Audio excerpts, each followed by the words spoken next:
You have another year to work with us here in Mermaid Bar. Ang sabi ni Mama Sang sa akin.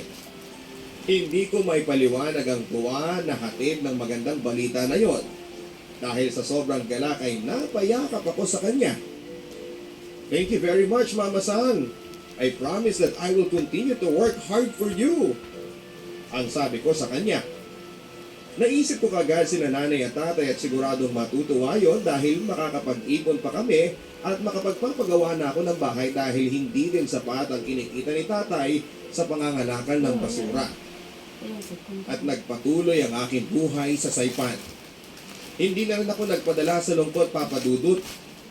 Lalo na nang naging kaklose ko si Lisa. Isa sa mga kasamahan ko sa bar at madalas kong makakwentuhan at kasabay kumain kaya naman nakuha niya kagad ang loob ko. Isang gabi habang nagkwentuhan kami ni Lisa ay natanong nito kung may boyfriend daw ba akong naiwan sa Pilipinas. Mabilis ko itong nasagot ng, ay wala ating, single at saka may pamilya pa ako na kailangan kong suportahan. Seryoso kong sagot sa kanya. Nakaupo kami sa malambot na kama habang nagkwentuhan. Kinuha niya yung unan at saka hinampas sa aking tagiliran. Che, imposible sa ganda mong yan. Balintinita ng katawan at maganda ang kutis. Ba wala ba talagang nanliligaw sa'yo doon? Muling pag-uusisa nito. Meron naman mga nanligaw pero wala talaga kasi hindi muna yun ang iniisip ko. Sabay ngiti ko na lamang dito. Paano kapag may nakilala ka dito? Anong gagawin mo? Uunahin mo pa rin ba yung trabaho mo? Muling tanong nito sa akin. Sa totoo lang yan, Papa Dudut, ay hindi ko alam kung ano nga ba ang isasagot ko.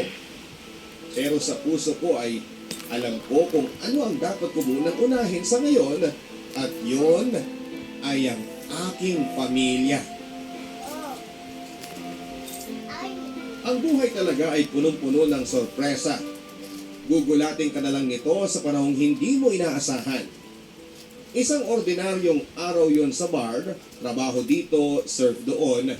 Ganon ang daily routine ko sa bar. Nasa labas ako noon at nagtatawag ng mga customer. Konbanwa, come and dine here at the Mermaid Bar. Ungad ko sa mga taong dumaraan. Halos 20 minutos na rin akong nagtatawag ng customer sa labas hanggang sa napansin kong marami na rin ang pumapasok. At isa rito ay matangos ang ilong. Napukaw niya ang aking pansin nang nagtama ang aming mga mata. Saktong papasok na rin siya noon sa bar.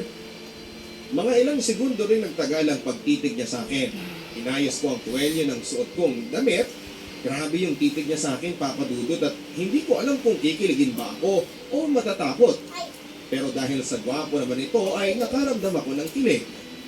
Maya-maya pa ay umupo na ito sa bandang sulok ng bar. Tinignan ko kung may kasama siyang iba, ngunit napansin kong mag-isa lang talaga siya.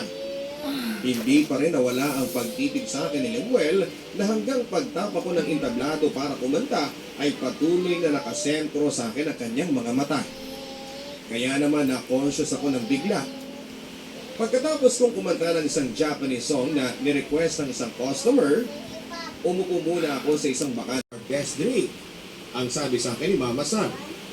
Nagtaka ko kung sino yon pero dahil sa alam ko namang hindi naman ako ipapasubo ni Mama Sang ay pumayag naman ako.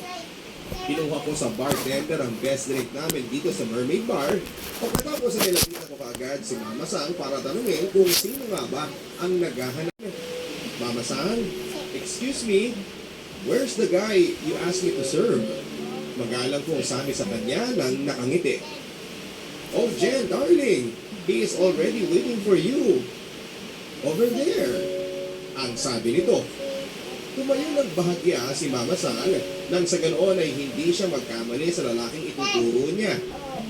There you go, the guy who is wearing a blue collar shirt. Pagsasalaysay nito. Laking gulat ko nang makita ko ang tinuturo niya, Papa Dudut. Sa ang lalaking kanina pang nakatitig sa akin. Si Lemuel, at habang dahan-dahan ako naglalakad patungo sa kanya, ay palakas naman ang palakas ang kabog ng dibdib ko.